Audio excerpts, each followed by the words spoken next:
எத்தனை ஊழல் பண்ணிருக்காங்களா, எவ்வளவு ஊழல் பண்ணிருக்காங்க தெரியுமா உங்களுக்கு? அதை பத்தி ஏன் பேச மாட்டீங்க? எடுத்து சொல்லுங்க சார். பள்ளி பேருந்து வாங்கிருக்காங்க சார், 4 பள்ளி பேருந்து. ஏன் இங்க பஸ் எதுக்காக தெரியுமா வாங்கிருக்காங்க? சென்னை மாணவர்களை சுற்றுலா கூட்டு போறதுக்கு. அந்த பஸ் எங்க இருக்குன்னு தெரியல, பின்ன தூக்கி போட்டாலே அவங்க என்ன பண்ணுவாங்க, பெருசா விளையாடுவாங்க. இந்த 4 பேருந்து வாங்கிருக்காங்க. 1,97,97,999 ரூபாய் அந்த ரூபீஸ், அவ்வளவு அமௌண்ட் எங்க போச்சு அந்த காசு? இது ஊழல் தான் இருக்கு சார்.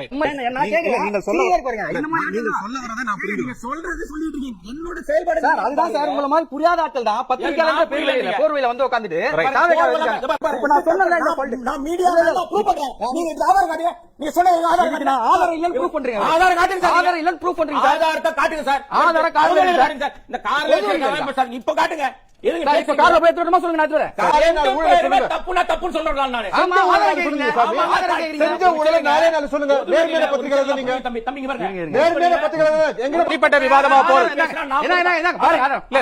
இல்ல சார், இல்ல சார் ப்ளீஸ் சார் ஆதாரம் கொடுத்தா பாக்க தெரியுமா தெரியாதா? எனக்கு தெரியாது. நீங்க அப்புறம் ஆதாரம் கேக்குறீங்க சார் தயவுசெய்து ஜூம் பண்ணுங்க சார். ஜூம் பண்ணி ஆதாரத்தை ஜூம் பண்ணுங்க சார். 1 கோடி ரூபாய்க்கு எனக்கு பஸ் வாங்கிருக்காங்க.